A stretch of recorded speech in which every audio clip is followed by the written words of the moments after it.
Incursion Red River has quickly become one of my favorite games, and it's still only in the alpha.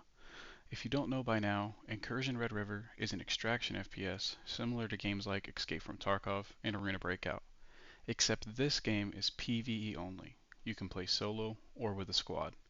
Before we get started with this guide, I want to start by reiterating that this game is still in the alpha state.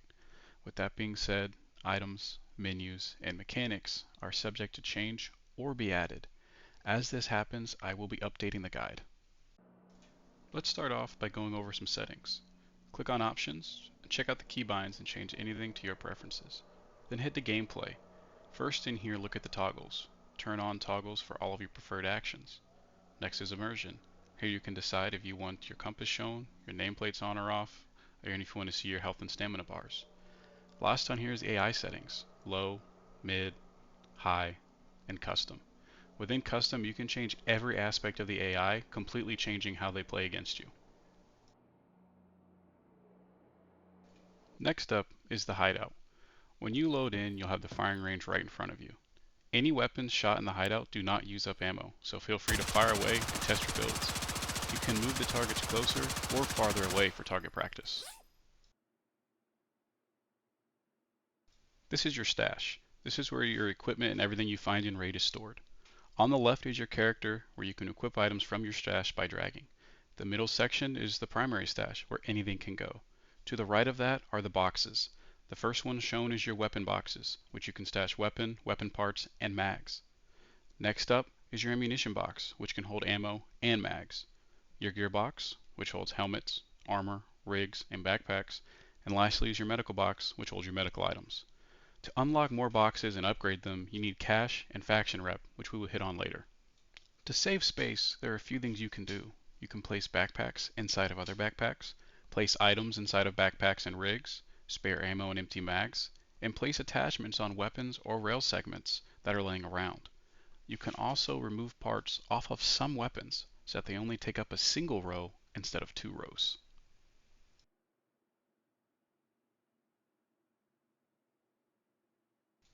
This is the terminal, where the rest of the Hideout features are. When you open the terminal, you will see your inbox. All your rewards received will arrive to you via the mail here. This is the job board, where you can access operations and tasks to increase your faction rep and receive items. There are 3 factions in the game: VLF, UICS, and IGC. Each faction unlocks certain items for the trader and access to boxes in your stash. IGC is weapons, UICS is medical, and VLF is gear and ammo. There are tiers 1, 2, 3, and 4. The stash box unlocks and upgrades show a level needed. Tier 1 is level 0 through 24, 2 is 25 through 49, 3 is 50 through 74, and 4 is 75 and up. To level up your factions, you do operations. Clicking on the operation will show you who it's for, where to do it, what the objective is, how much rep you'll receive, and what rewards you'll get. You must be tracking an operation to do it, and you can only track one at a time. Next are tasks, which, similar to operations, show you what the task is, where to do it, who it's for, and what you'll receive. You can track up to 3 at a time, and again, you will not receive any progress towards the task if it is not tracked.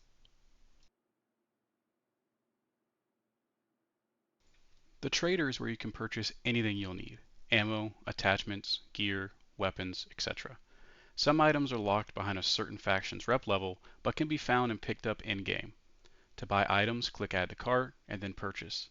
Items will show their price and stock amount. If stock is empty, you will have to wait for a refresh to happen before you can buy them again. Deploy is where you will go to load in. There are currently 2 maps to choose from: Quarry and Bunker. I highly recommend playing Quarry for your first few runs, as Bunker is darker, requiring a flashlight or night vision, no in-game map, and the AI are grouped up more, but they do tend to have better gear equipped. After selecting your map, you can create a party if you wish to game with friends, make your game private or not, turn friendly fire on or off, and select what time you want to arrive. The times will change, they will not be the exact same time as shown on screen. Lastly, choose if you'll be using a custom or provided loadout. Custom is the loadout you put together from your stash. Provided is a preset you'll load in with, similar to a scav run on Tarkov, except you do not get to keep anything you pick up during a run with a provided loadout. I would only use this if you're learning a map or just want to complete an operation without the risk of losing your gear. Now that you've loaded in, it's time to loot up and take down some AI. While looting, there are a few things you can do to save some space. Just like in the stash, you can put attachments on rails and put stuff in rigs or backpacks and place those in your existing backpack. When you find a backpack, rig, or plate carrier, if you choose not to pick it up, make sure you open it. There can be items inside of them already, such as decent loot and good ammo. You can also unload any mags you find on bodies or in crates if you just would like to take the ammo. If you find a weapon with really good attachments, but you just don't have the space or you just hate the weapon, you can dismantle it. You can take almost everything off of it and just take it for yourself. The sights, the mags, the ammo, any other attachments on it. While dragging over your attachments, if you press R, you can rotate the item. You can also right-click and inspect items you find, and in the top right it will tell you what the estimated value is. When it comes to combat, there are a few things to know except for point and shoot. Try and keep a double slot open in your rig so that when you reload, your mags have somewhere to go.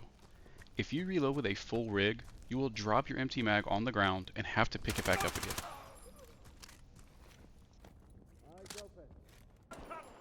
By holding down R or whatever you have your reload button set to, it will tell you how much ammo is left in the mag. Make sure any heals you take in with you or pick up, you place them in your rig or your pockets. If you press H, it will heal you, but it cannot do it if there are no accessible heals. When you press H, the game will automatically heal you for what's needed first. So if you just need a syringe, it'll do that. If you need a bandage, it'll do that and then hit you with a syringe. While we're on health, let's talk about the 3 bars down at the bottom middle of your screen. The red one is your health, the green is arm stamina, and the blue is running stamina. While sprinting, you will use up your stamina and have to walk for a bit to regain it. Arm stamina is used while ADSing. Using up all your stamina will make it very difficult for you to aim. During fights, use the angles. Don't hang out or run out in the open. The AI react to sounds and you being in their line of sight.